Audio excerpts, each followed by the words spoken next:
선택, 택정, 택함, 이것은 하나님의 큰 은혜입니다. 하나님의 또 주권이기도 하고요. 그래서 하나님이 저와 여러분 우리를 예수 그리스도를 믿는 믿음의 사람으로 부르시고 택하시고 또 우리 선택하셨다는 것은 너무나 큰 은혜이죠. 사도 바울은 이 택함, 오늘 자기 자신을 하나님께서 택하시고 또 이방인의 사도로 택하시고 또 구원하신 이 놀라운 진리를 우리에게 보여주고 있습니다. 어제 말씀에서 사도 바울은 사도권에 대해서 크게 변증을 했습니다. 왜냐하면 갈라디아 교회에 몰래 들어왔던, 가만히 들어왔던 이 이단들 때문에 갈라디아 교인들이 유혹을 받았습니다. 그리고 사도 바울이 정말 전한 귀한 복음을 그들은 다른 복음으로 바꿔버리는 이런 일들이 있었습니다. 교회 안에 항상 이 어지럽히는 자들이 있기 때문에 초대교회나 지금이나 마찬가지로 항상 이단을 조심하라, 이렇게 어제도 말씀드렸습니다. 오늘 이제 사도 바울은 이렇게 이것에 대해서, 어제는 사도권에 대해서 변증했다면 오늘은 사도 바울이 전하는 복음, 이 복음의 출처가 어디 있느냐, 그러니까 내가 전한 이 복음의 출처가 어디 있느냐, 그리고 하나님께서 나를 부르심, 이 택함은, 택정함은 이 하나님의 놀라운 은혜를 우리에게 보여주고 있어요. 그 첫 번째, 바울이 전한 복음은 계시로 말미암는다, 이렇게 말씀하고 있습니다. 우리 11절과 12절 다시 한번 읽어보겠습니다. 시작.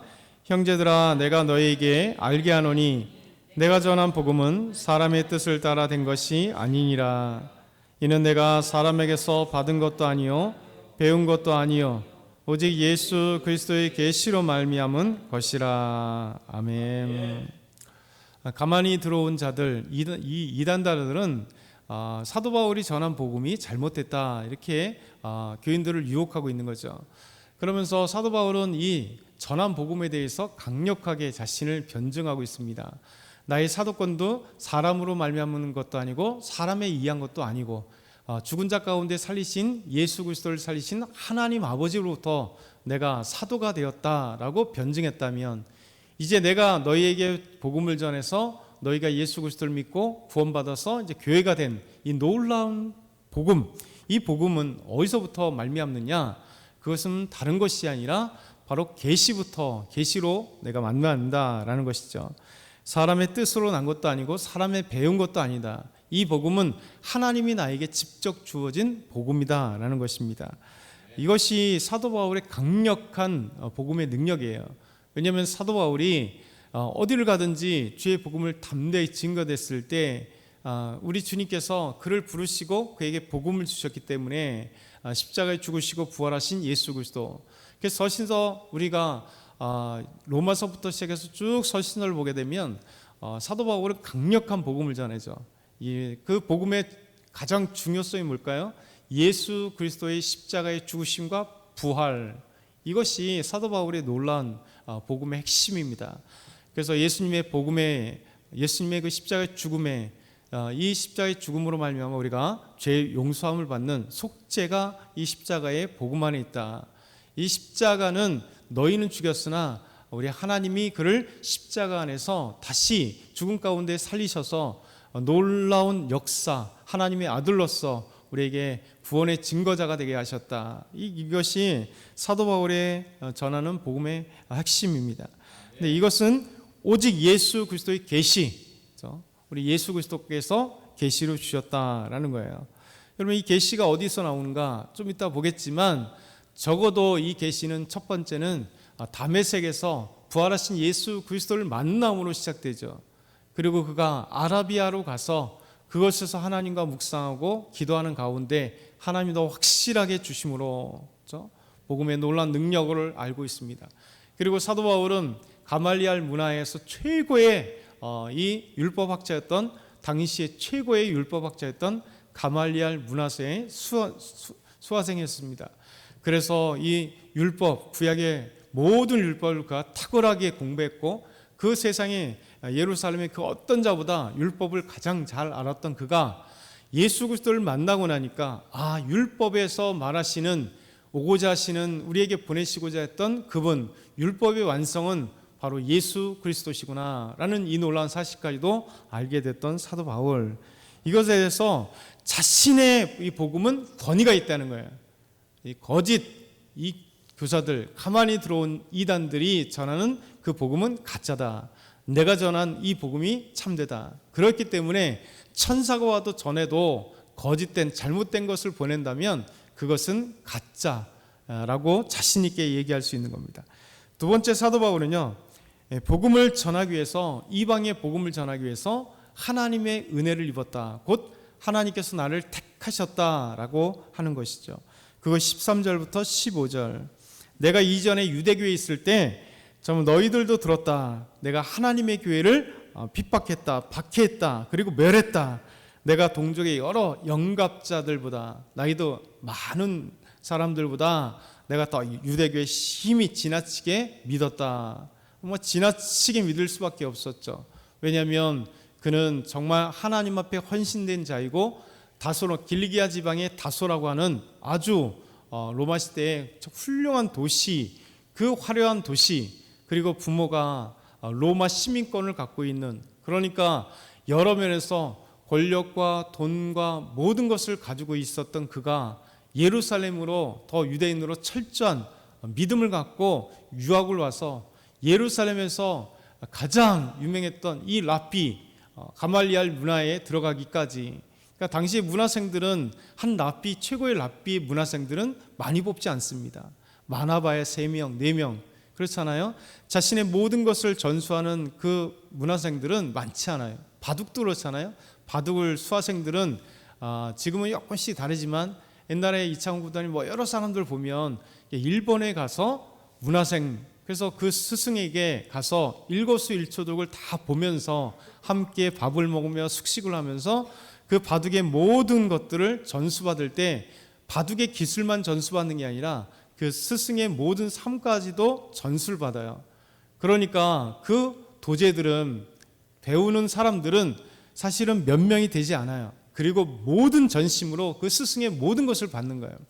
이 당시 율법도 마찬가지예요. 가말리엘이라고 하는 이 최고의 랍비 밑에서 배운다는 것은 최고의, 유대 지방의 최고의 정말 주님을 사랑하는, 구약으로 한 다음에 이 구약에 정말 하나님을 사랑하고 구약 율법을 너무너무나 사랑했던 사람들이 말씀을 배우기 위해서 랍비에게 갔단 말이에요. 그런데 유대 지방도 아니고 저 소아시아 지역에, 길리기아 지역에 다소라고 하는 이 도시에서 유학을 올 정도로, 그래서 그가 유대교의 심히 정말 지나치게 믿는 아름다운 사람, 유대교 입장에서는 대단한 사람이죠. 최고의 엘리트죠. 최고의 가문 가운데, 지방 가운데 있고, 그리고 얼마나 똑똑한지 가말리엘이라고 하는 이 최고의 랍비에게 선택을 받아서 율법을 배울 수 있는 사람이 바로 바울이었습니다.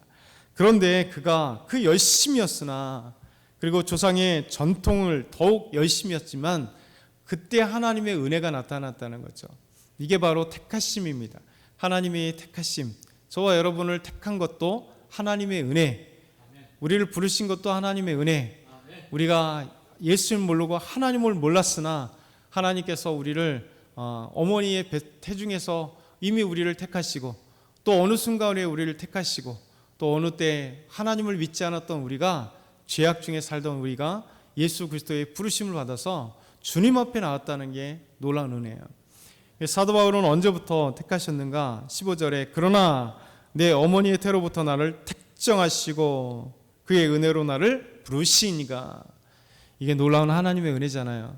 사도 바울은 열심히 살아왔고 율법에 열심이었고, 그리고 예수님을 전하는 그래서 사람들에 의해서 돌에 맞아 죽는 스데반의 그 죽음조차도 마땅히 여기고, 그리고 그의 모습을 보면서 끝나는 게 아니라 오히려 예루살렘에 예수 믿는 사람들을 잡았고, 그리고 더 나가서 다메섹까지, 자기 유대 지방도 아닌데 다메섹이라고 하는 시리아 영토의 수도까지도 다가가서 거기에 이 예수 믿는 사람들을 잡아주기 위해서 제사장의 공문까지 받아들이는 이 열심히 특심이었으나, 하나님, 우리 예수 그리스도를 몰랐던 그에게 오히려 하나님은 예수 그리스도 놀라운 부활의 주님을 만나게 하시고 부르셔서 이 부르신 것이 그냥 그때 부른 건 줄 알았더니 아니더라는 거죠. 하나님의 은혜를 경험하고 보니까 하나님이 나를 이미 어머니의 태중에서 나를 부르셨구나, 나를 택하셨구나, 그래서 이방인의 사도로 삼으시기 위해서 이랬구나라는 사실을 알게 된 거예요.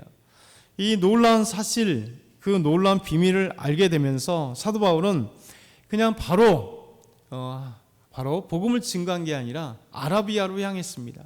아라비아로 갔다가 다시 다메섹으로 오게 되는, 그러면서 그가 3년 후에 예루살렘을 방문하게 되는, 그것이 17절부터 19절. 나보다 먼저 사도된 자들을 만나려고 예루살렘으로 가지 아니하고 아라비아로 갔다. 주의 은혜가 얼마나 큰지 아라비아로 가서 그것에서 하나님과 만나고 묵상하고 기도하면서 하나님의 놀라운 은혜들을 경험하는 거죠. 그래서 이런 어떤 것들이 참 많습니다. 요즘에도 그렇잖아요. 저와 여러분도 하나님의 은혜가 크면 조용히 와서 기도하기를 원하잖아요. 제가 이제 저녁 때 밤에 있다 보면 항상 음악 소리가 쫙, 찬양 소리가 들리죠. 누군가 오셔서 기도하고 있는 거예요. 누군지는 다 알고 있습니다. 근데 기도 소리는 안 들려요. 걱정하지 마시고 기도 열심히 하세요. 그래도 하나님의 이거 얼마나 커요. 왜냐하면 제가 이렇게 보면 모든 믿음의 사람들의 특징은 은혜 받으면 받을수록 더 주님께 가까이 가더라는 거죠. 더 기도하더라는 거죠. 그죠? 묵상하더라는 거죠. 이 사도 바울도 아라비아로 가서 그 부활하신 예수 그리스도를 만난 그 감격과 기쁨이 얼마나 큰지 그곳에서 혼자 하나님을 만나기 위해서 애쓰고 사투하고 그 눈물 어린 시간들을 보냈다는 거예요. 그러면서 3년 만에 게바에게 갔습니다. 게바는 베드로죠. 이 게바에게 가서 15일 동안 그와 유하고, 그리고 놀라운 사실 주의 형제 야고보를 봤다. 그리고 나머지 예수님의 제자들은, 주의 제자들은 보지 못했다. 이 야고보가 주의 형제 야고보입니다. 예수님의 12제자 중에 한 사람인 야고보가 아니라 바로 예수님의 동생이었던 야고보입니다. 근데 예수님 3년 구원사역할 땐 그의 형제들이 다 웃었잖아요. 우리 형이 미쳤나? 그렇죠? 그래서 다 형제들 또 여동생들까지도 자기 형, 자기 오빠가 이상한 짓을 한다고 생각하고 믿지 않았습니다. 미쳤다고 생각했습니다. 그런데 예수님께서 십자가에 죽으시고 부활하시고 난 뒤에 오순절 사건 이후에 주의 형제들이 주님을 믿는 거예요. 그래서 주의 형제 야고보가, 예수님의 동생 야고보가 다시 그의 형을 메시아로 믿고 그리스도로 믿고 하나님의 아들로 믿으며 우리 주님을 온전히 증거해서, 사도행전 15장에 보면 예루살렘 공회가 있는데 거기에 가장 주축이 바로 주의 형제 야고보, 예수님의 동생 야고보가 그 예루살렘 공회의 주축이 됩니다. 그래서 발언권을 쭉 얘기하고 있죠. 더 나아가서 우리 신약성경 야고보서가 주의 형제 예수님의 동생 야고보가 기록한 것이 야고보서예요. 예수님의 제자 중에 야고보가 아니라 예수님의 동생 야고보가 된 것이죠. 이렇게 주님께서는 이 놀라운 사건들을 경험하게 하세요. 여러분, 이 택하심은 하나님의 은혜예요. 하나님께서 여러분을 부르시고 우리를 택하셔서 또 구원 삼아주시고 하나님 만나게 하시는 놀라운 비밀. 그래서 사도 바울은 이것을 얘기하는 겁니다. 내가 전한 복음은 하나님, 우리 주 예수 그리스도의 계시로 인하여 된 것이다. 나는 그리고 하나님의 유대교에 열심히 있었으나 우리 주님께서 어머니의 태중에서 나를 택하시고 그 교회를 잔멸하고 그렇게 못된 우리 나까지도 구원의 반석에 있게 하셨다. 그리고 제자들을 만나서 제자들에게 인정받은 나는 사도다라고 하는 것을 다시 한번 말하면서 이 거짓된 자들, 이단자들에게, 갈라디아 교인들에게 흔들리지 아니하도록 이렇게 변증의 서신을 통해서 그들의 믿음을 굳세게 하는 겁니다. 오늘도 저와 여러분이 말씀 가운데 굳게 하셔서 흔들리지 않도록 주님 앞에 기도하기를 소망합니다.